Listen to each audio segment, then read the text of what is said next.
The race for conference championships in the OK League has begun. In the red, that usually runs through Rockford, but Grandville and Caledonia were hoping to be #1 contender. A win tonight might make that possible in our game of the week.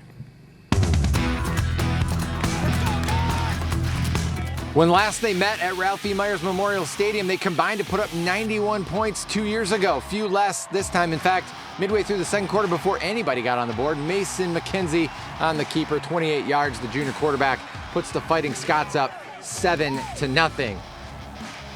Later in the second quarter, McKenzie rolling out and finding junior Owen Graham. This a 28-yard gain all the way down to the 4. They ruled he stepped out before he got the pylon, and on the very next play, it's McKenzie going into the end zone, and Caledonia had a 14-0 lead at the half, looking really good. Second half, though, Grandville got a 3 and out. Then they go and put it in the end zone. Cade Pilzik, 7 yards to the house. 14-7 ball game. Caledonia answered, and of course, it's Mr. McKenzie.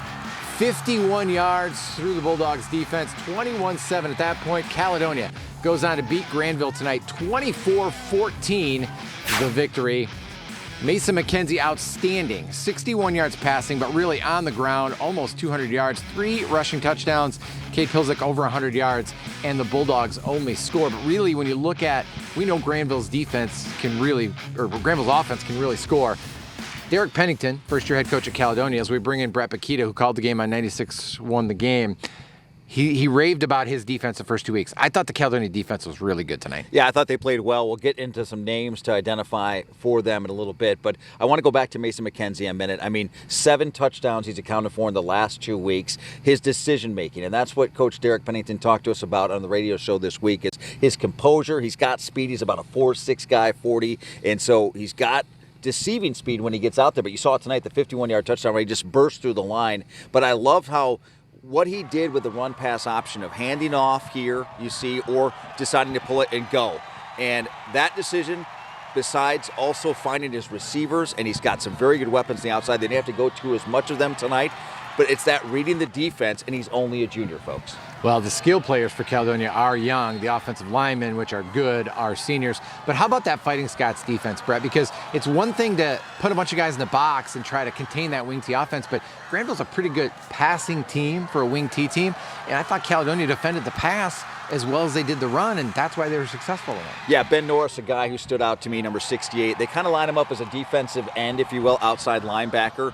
But you see there, 68 making some sideline-to-sideline plays. Hit a couple of tackles for loss or sacks. 8 tackles, I think, to lead the way for that Fighting Scots defense. And let's start with that defense and Mr. Norris with reaction after the game. I think we were really good. Our plan was to go out there and play with energy, and that's what we did. We rallied to every ball. I think we played with high intensity. It was a good game. Our coach tells us, do your job. Everybody on the defense does their job, and we'll win the game. The offensive line really just sets the tone every single play. It's awesome to have those guys in front of you like that, just that can maul the guys, open up those big holes and stuff. And you can't ask for much better than 14 points against that offense for the defense. So the defense played great the last 2 weeks, so can't ask for much better than that. Hey, it's Friday night in Caledonia, man. Packed crowd, student section taking the field. This is what football should be about, okay? And I love it here, and I love what our kids are doing. We dressed over 60 kids tonight, and we're moving forward. We'll get ready to play Kentwood on Monday.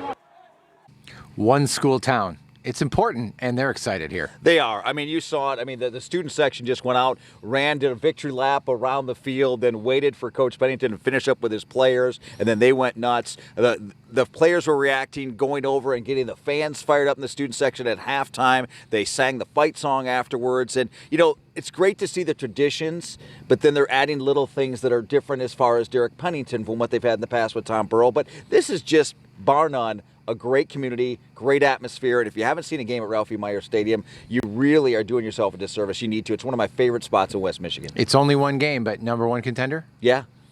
I think they're in the mix. I think so, too.